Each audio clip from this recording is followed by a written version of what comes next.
So today we're going to talk about success, or more accurately, Shirley, how different people define success in different ways. Interesting.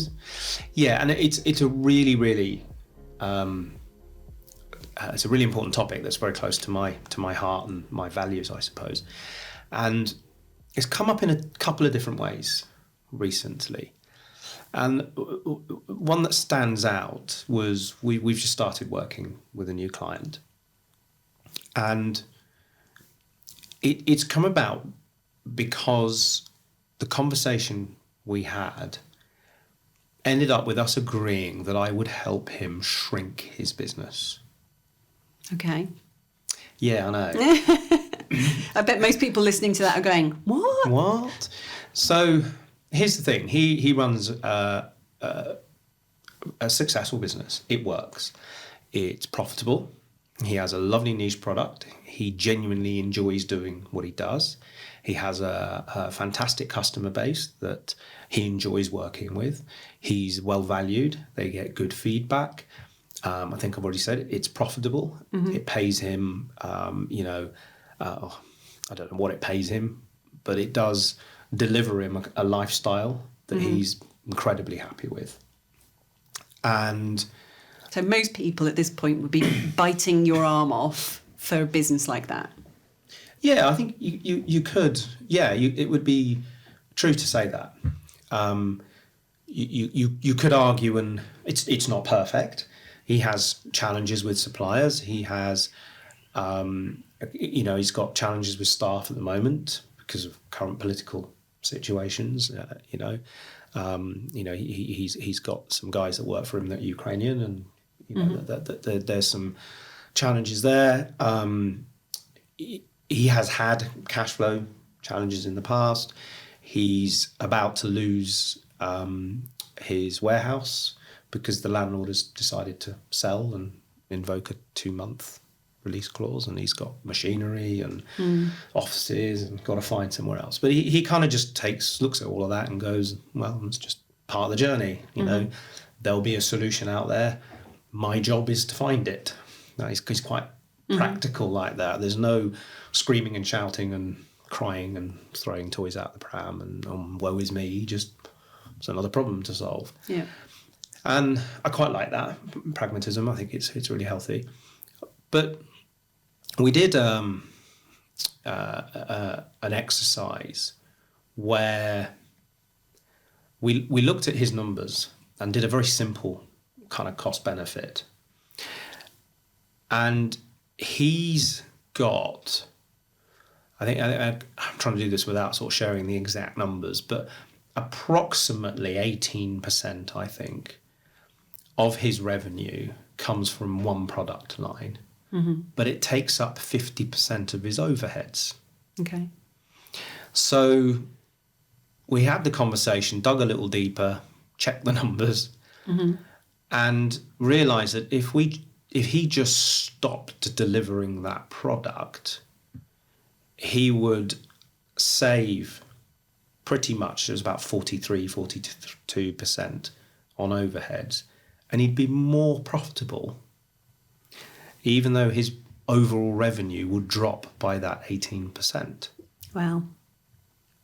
The other thing that it would do is, as part of the overheads piece, it takes up about 2 days a week of his time. Okay. So he's going to lose 20% revenue. He's going to gain 2 days a week back. Which is 40% of his time. Which is 40% of his time. And he's going to save 40% on overheads in terms of cost. The business will then be more efficient, leaner, and he'll have an opportunity to fill that that 20% of revenue with more of the profitable stuff. The more profitable stuff, increasing profit even more. But the really important thing here, which is all great from a business perspective, you look at that and you go, okay, that makes sense. His wife's about to have a baby. And as he was talking it through, he sort of, well, he didn't sort of, he suddenly realised, I'm going to get 2 days a week back. And the thought of having, even if you just picked one of those days as a daddy day, if you like, was mind-blowing. Because he suddenly realised he's got this business that works. And he said, even if we didn't maintain the profit margins by getting rid of that, getting rid of the one product, even if it meant I had to take slightly less out of the business, I'd bite your hand off for the day a week to spend with my yet-to-be child. Yeah. And it really got me thinking about success and what we define as successful. Because you're right. I think if you put that initial part of that story in front of most business owners, they'd go, are you mad? Why would you not find ways to make it bigger? You're doing X, several 100,000, why would you not look to take it to the next level? Yeah. Everything we do is about bigger, better, faster. And I had a conversation a few days ago with Kay, and we were talking about this, what winning meant to her. And I've just been playing with the term winning at business and throwing it in front of a few people. And most people immediately go, well, winning means beating someone else, And for me, it has very different. I didn't come up with the term winning at business for it to be about, you couldn't, in brackets, write beating everybody else at business. Does that make sense? Yeah, it's about, it's about being better than who I was yesterday. That's what it is about, having my business in a better shape than it was yesterday. And I think the trouble is that we start at school by doing exams, and these exams are all peer weighted, and they're all that even at 5 years old, we're basically told, you got this grade because you were better than everybody else.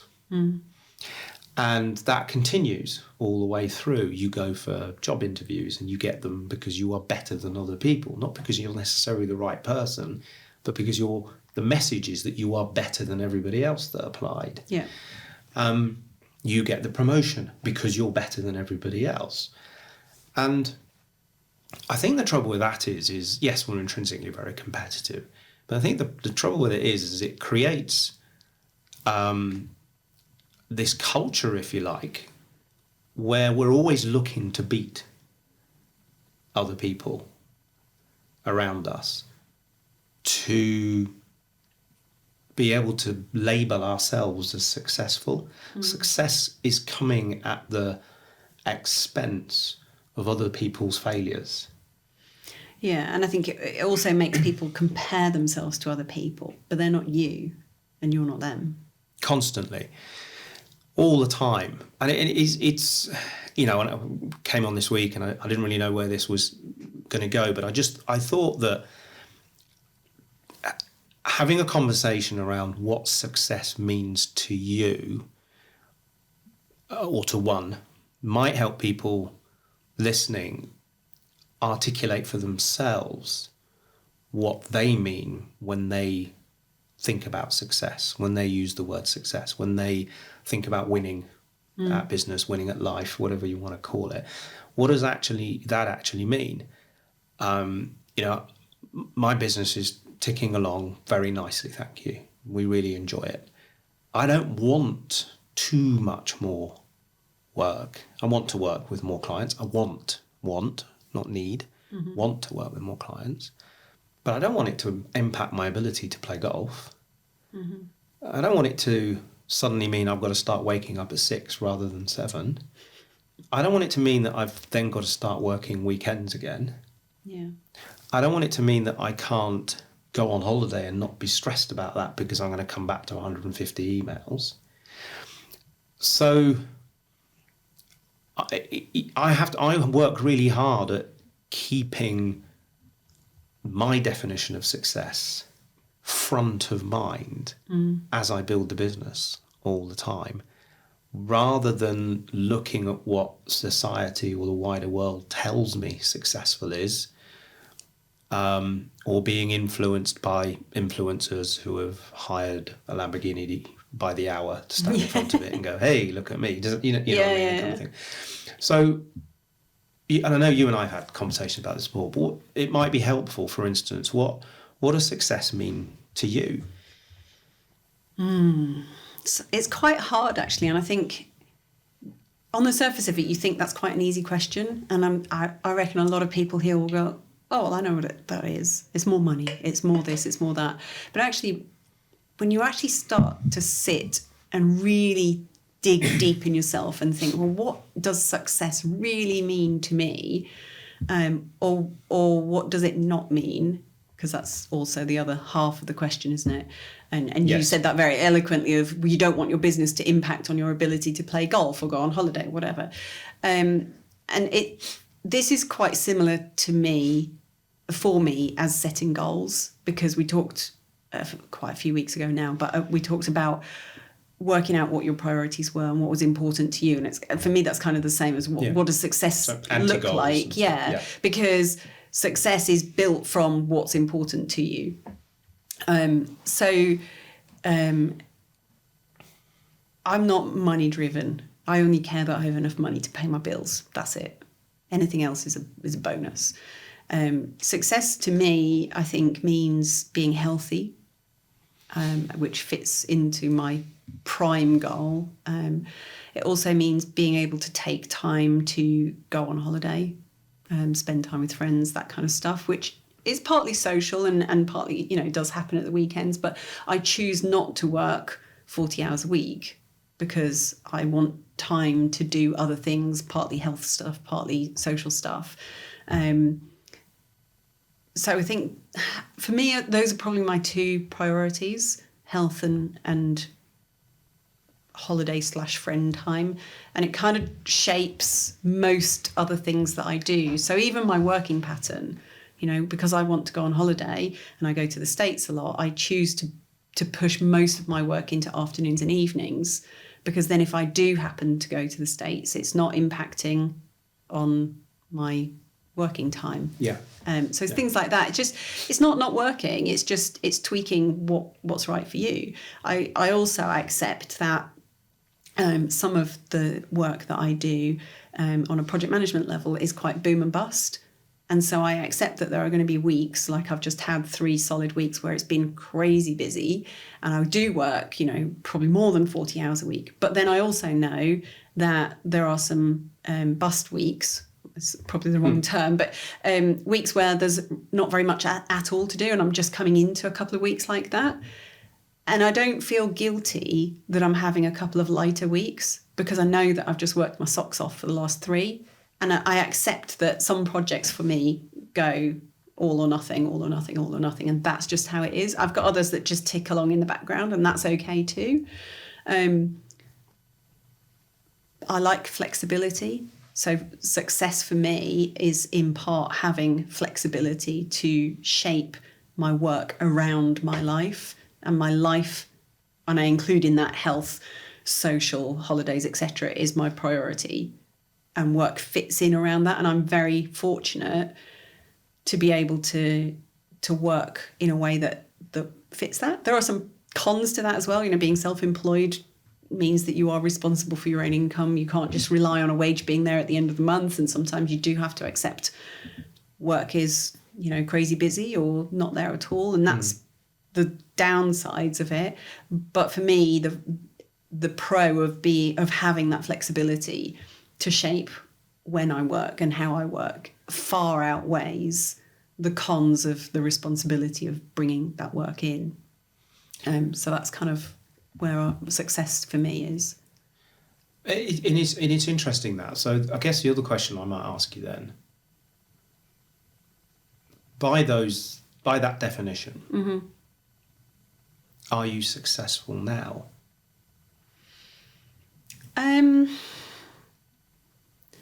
It's been a real year or two of intense growth in those areas, because historically I haven't prioritized me, and me in every sense of the word, health wise, mental, physical, emotional. And it's been a journey that I've been on for the last 18 months, 2 years, to really focus and make that my focus and that to come first. Am I successful? I think I'm getting there. It's taken quite a long time, but I'm beginning to see that I catch myself putting myself first and saying, like, as an example, my daughter said to me earlier last week, she said, can we have lunch on Friday? And I said, yes, but I've got something I need to do. So, and she needed to drop her daughter at nursery. So we agreed to meet at 1:30. And that was fine. I was okay with that. I'd shifted stuff around to make that happen. And then on Friday morning, she sent me a message saying, bit awkward. And I thought, oh, here we go. Bit awkward. But I've got a sudden urge to go running. This is the last time that her daughter was going to be in nursery for a couple of weeks because it's Easter holidays. So this was the last chance she had to go for a run. Would you mind if we do lunch at 3:30? And I historically I would have said, okay, and I would have shifted my plans, my work, my world around fitting in with what she said. And I caught myself saying, that time doesn't really work for me. Do you want to take a rain check and we'll have lunch a different day? Now that sounds like such a small thing, but for me that's huge, because I've always moved around what I need to fit what everybody else says. So success for me is noticing that I'm doing that, is noticing, saying that doesn't work for me. Here's an alternative. We could do it later. I mean, I made a few suggestions. I said to her, I'm happy to meet you at 3:30, 4 o'clock for a slice of cake. We can go do that. If you want to have lunch, we could do it a different day. But fundamentally, the message that I was giving her, but also I was giving myself, is that time doesn't work for me. I'm the important one. I'm the priority. And if it doesn't work for me, it's not going to work for us. So from that, in that sense, yes, I'm beginning to see that success. And that sounds like such a simple thing, but it's been quite hard for me to actually shift. It's been a huge mental shift for me to actually put myself first and not other people. So the thing I find really interesting there is how you're very clear that success is important to you, and that it's a definition that you're comfortable with. Yet you still qualified it and tried to justify it. In what sense? By saying, I know that might seem like a very small thing. Because actually what you're saying is, But it's huge for me. Exactly. But to other people, it might be a small, insignificant thing. And that, because actually what you were saying is that to everyone else, that might not seem what success is. And I think that's why I asked you, because that's the nub of the challenge right there. Is success for me has to be based around your values and not based around what other people think and other people impose upon you. We are conditioned we are conditioned to drive towards more, faster, bigger. And when you actually have the opportunity and challenge that and that external pressure and ask yourself what's important to me, it's a really, really difficult thing to stand up in front of your peers and the wider world and say, I don't want more money because I've got enough and I want these other things instead. Because the fear is that other people will look at you and go, well, why do you not want more money? Because I do.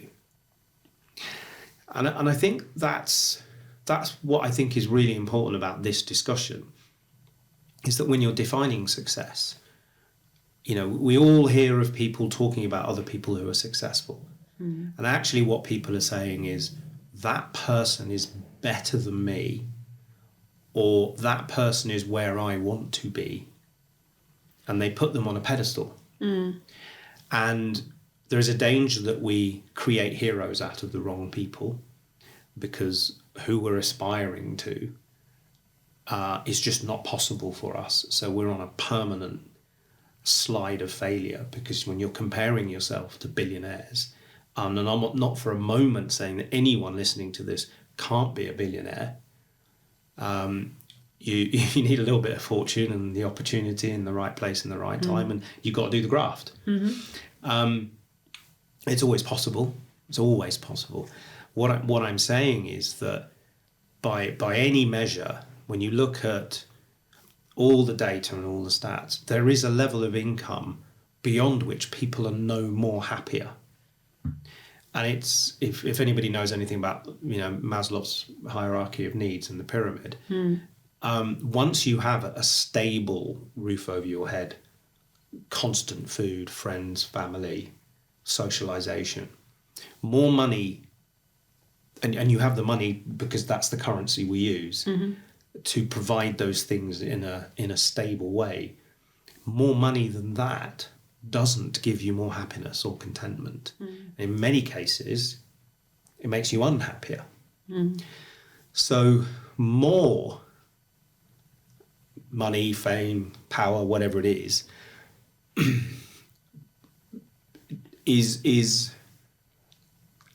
just because everyone says that's what success is.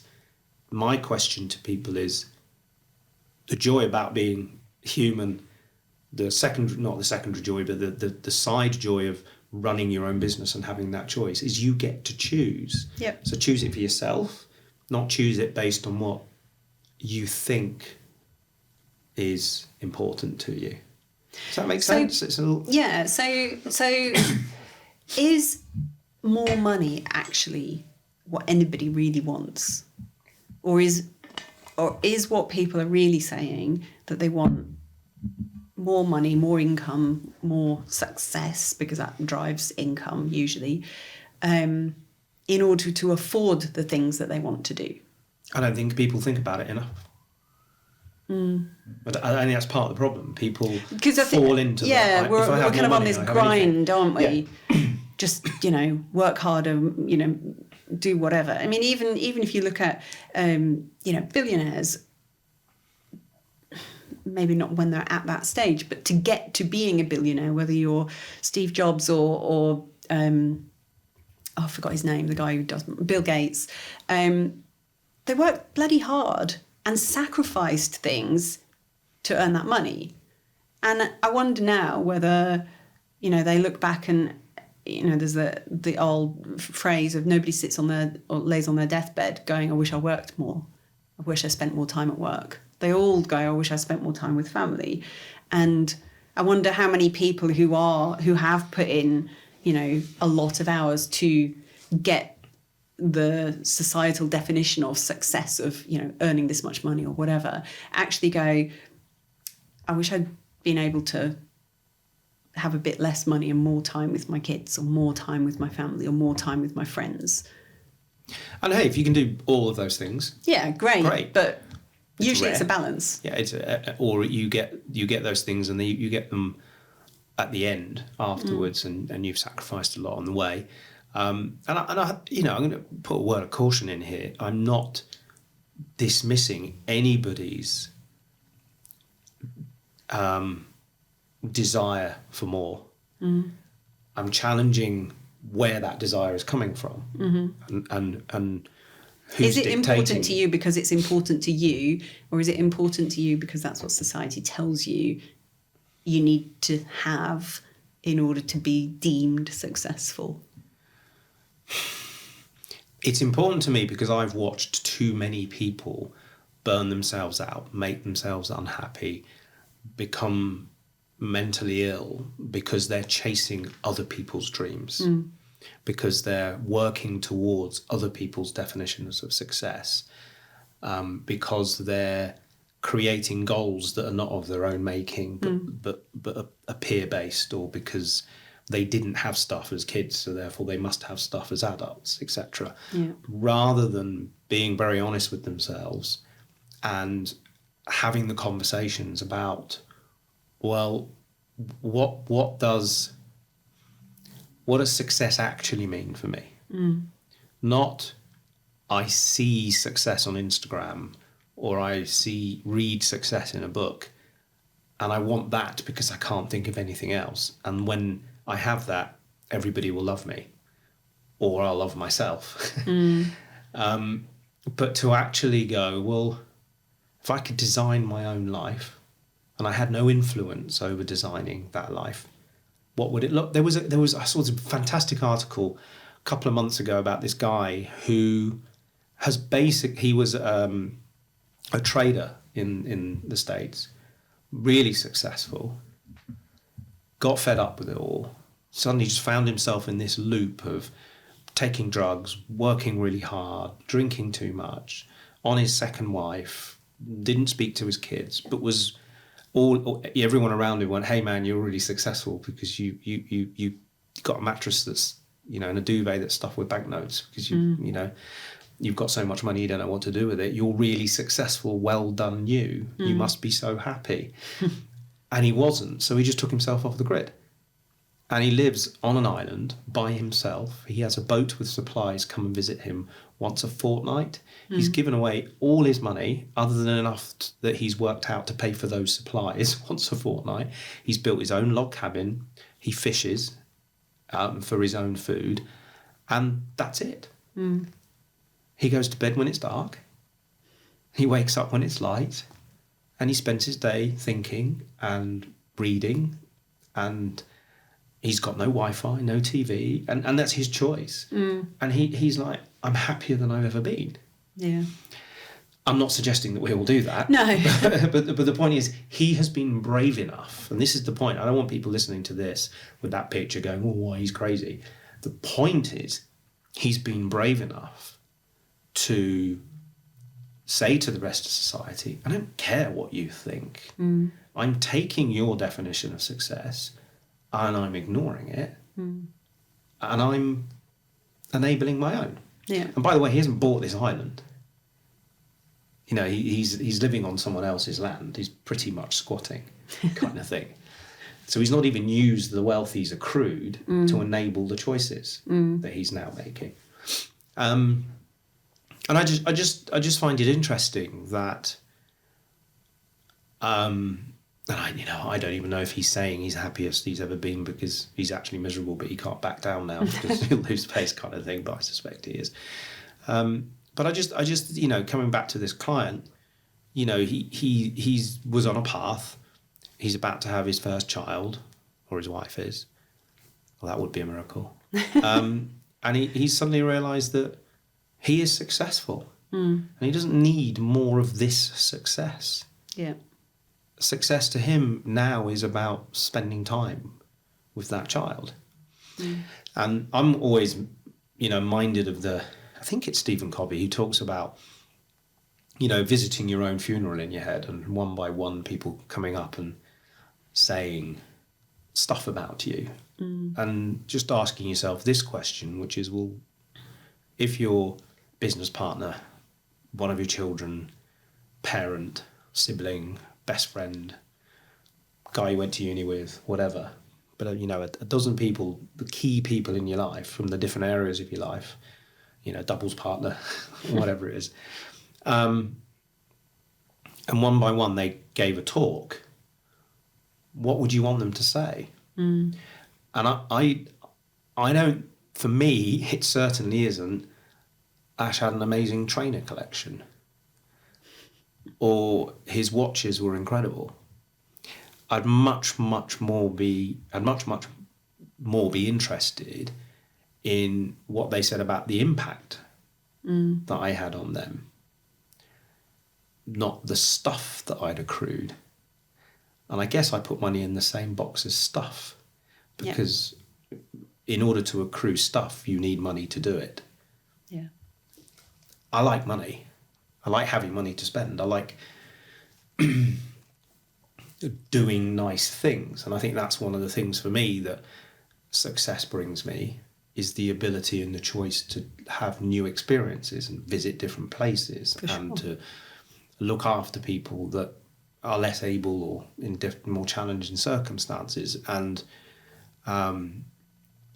you know, we spoke about being mugged several weeks ago by that guy, and I still think about it, and I'm just so happy that it just was not stressful, me forking out 100 quid towards this program, because it's just neither here or there. And there have been times in my life where that would have been the difference between a month's food and not. So success, yes, it's bound up in the money, but actually it's the choices I get to make with that. Giving that money away gives me just as much joy and happiness as making it or spending it on a nice meal. So there's a lot said about how actually giving it away gives you more joy than earning it or spending it on yourself, because you get to see the impact that it has on other people. Yeah, I think that's really true. Deep Interesting. one. Yeah, very deep. Yeah, didn't where that would go. So what have you taken from that today? I think I really liked what you said about being brave, because I think it's the easy thing is to get swept along with what society and other people think that you should do. The brave thing is defining that for yourself and sticking to it. You know, I got a lot of stick when I got divorced. I moved into a small flat. I could afford not as big a house as what I was in, but a bigger than what I'm in right now. But I like the fact that I own my flat outright. That gives me a sense of peace. But society says I'm somehow less of a person because I live in a small flat. Why? Why am I a nasty person because I live in a small flat? Because it's almost what people are saying. Yeah. You know, I've had a lot of stick for it, and I've had to stick to my guns quite strongly to say no. You know, it's not necessarily about success, but I want the peace that comes from knowing that I own that. No matter what else happens, I've got a roof over my head. Yeah. But it's not other people's definition of what I should be doing, and so you have to be brave and really stick to your guns to say, no, actually what's important to me is this.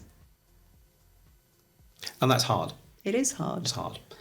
But I do think it's important that we take time out to stop, check in, and just make sure that the path we're on is one that we're choosing. Yeah, and not other people choosing for you. Correct. Yeah. That's it. Brilliant. Excellent. I'll see you next week. You will.